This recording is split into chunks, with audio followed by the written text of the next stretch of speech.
مرحبا حبايبي، معاكم الشيف السي الأسود. طبعا صار فترة انقطعت عنكم. إن شاء الله المرات الجاية راح نرجع نتواصل.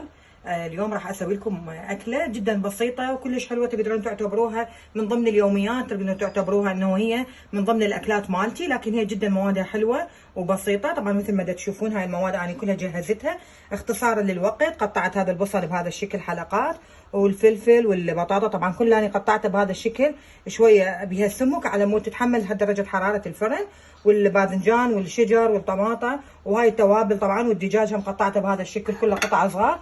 وطبعا انا اديت نوعين من الصلصات. اول شيء طبعا راح اشرحها طبعا من بعد ما اني ابدي ابلش، وحبيت اسوي اليوم مالتي الاكله بهذا خلينا نقول القالب او التبسي الفافون، كلش عاجبني اسوي بهذا الموضوع. وطبعا اول شيء انا راح استخدم هذا الزبد اللي انا سيحته مثل ما تشوفون. راح ابدي ابلش اخلي من عنده شويه، اريد اشتغل بالزبد، وراح ابدي ابلش اني اوزعه بهذا الشكل، وبعدين ابدي ارصف. وقبل لا ارصف المواد مالتي راح ابدي اخمر مالتي الدجاج حتى من ابدي اخليه بالفرن يكون هو متخمر وكامل. طبعا قبل كل شيء حبايبي راح ابلش اسوي الصلصه مالت الدجاج. طبعا عندي هنا كميه من الزيت راح ابدي اخليها هنا، ابدي ابلش يعني احضر المواد مالتها. طبعا هنا اخذت تقريبا استكان من الخل، زيت وخل، وطبعا كله موجود عندي بصندوق الوصف. هنا اخذت ملعقتين من صلصه الباربيكيو مع ملعقه صاص.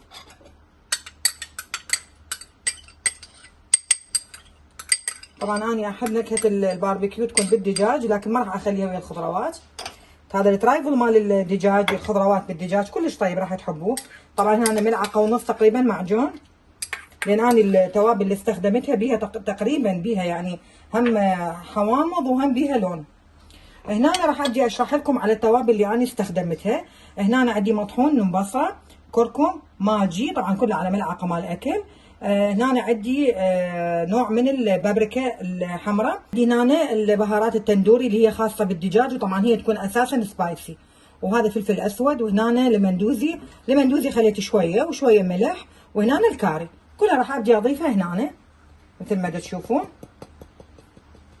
راح ارجي اخلط هاي المواد مع بعضها مثل ما تشوفون، وبعدين راح ارجي طبعا اخليها ويا الدجاج كلها. يعني اخلي الدجاج ياخذ فتره تقريبا شي نص ساعه يتخمر، لان هذا الخل اللي يعني خليته طبعا راح يخلي اللحم مالتها يرخى اكثر وتستوي عندي باقرب وقت. هاي تخميره كلش طيبه حبايبي، راح تحبوها بشكل حاره وحامضه، ونكهه الباربيكيو بيها طعمها ولا اروع. هسه راح ابدي اخليها على الدجاج واخلطها، وابدي اشوفكم شلون راح ابدي ابلش بالترايفل مالتي حبايبي. هاي طبعا بهاي بعد ما اني شوفتكم المواد شلون تخمرت تقريبا بقيتها ساعه. راح هسه ابدي ابلش ارصف لكم هاي الخضروات اللي اني مجهزتها. طبعا كلها اني دا اشتغل اختصارا للوقت حتى لا يكون الفيديو طويل وتملون من عنده. هذا عندي قطع مالت البصل بهذا الشكل اني قطعته. راح اول ما ابدي اخلي البصل هنا في قعر التبسي، نبلش نخلي اقراص الفلفل الرومي طبعا بهذا الشكل، لان هذني تقريبا البصل والفلفل روحهم واحده بسرعه، يعني ياخذون الوقت واحد يكون لهم.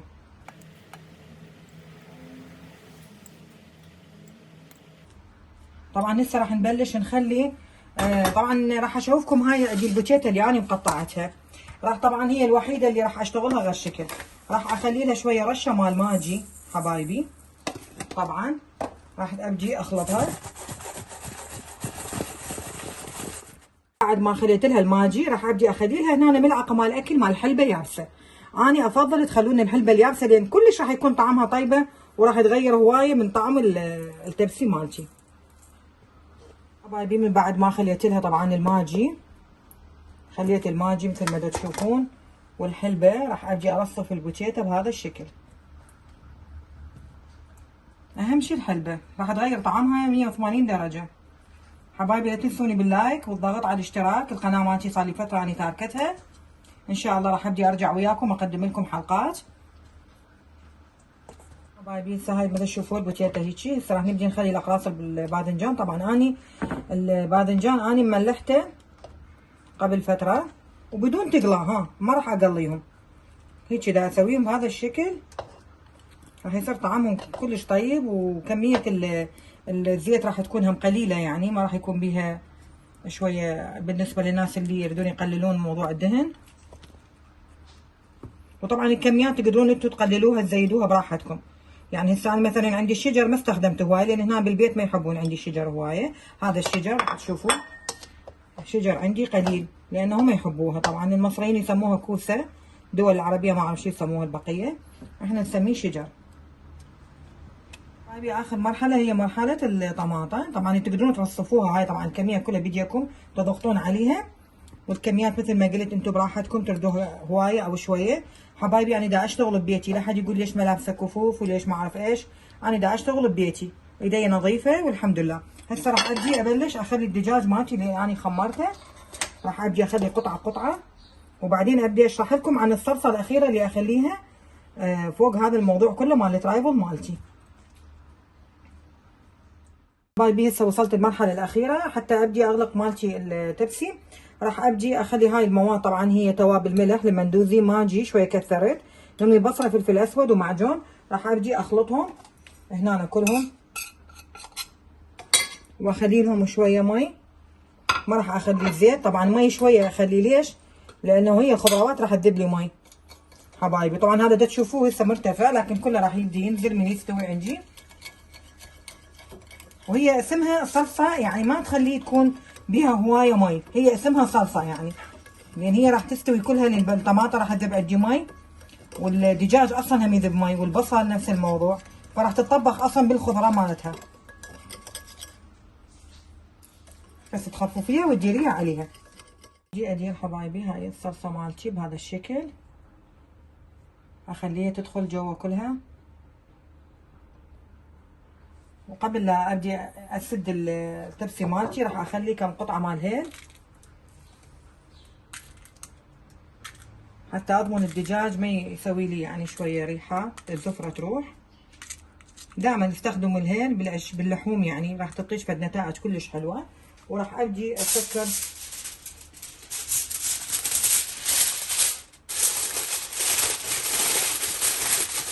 اخليه بالفرن تقريبا في ساعه.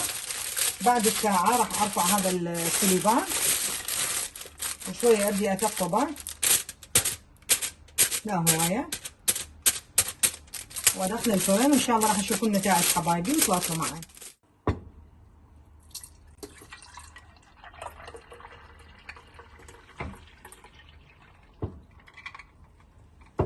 حبايبي مثل ما تشوفون هاي الاكله مالتنا كملت. راح نبدي نقطعها ونصبها بالماعون، وكل هالاشياء عندي مستويه. طبعا بيها الصلصه مالتها، الكميه اللي اختاريتها اني مال المي راح تشوفون هنا الكميه مالتها باعوا، يعني بيها صلصه باقيه وكلها عندي مستويه. الاشياء مالتها الخضروات اللي هو الترايفل الخضروات بالدجاج حبايبي، جدا سهل ولا ألذ ولا أروع. وهذا حتى القطع مال الشجر مالتنا هياتها حبايبي. إذا عجبتكم الحلقة لا تنسون اللايك والاشتراك بالقناة حتى يصلكم من عندي أي شيء جديد، وشكرا لكم للمتابعة.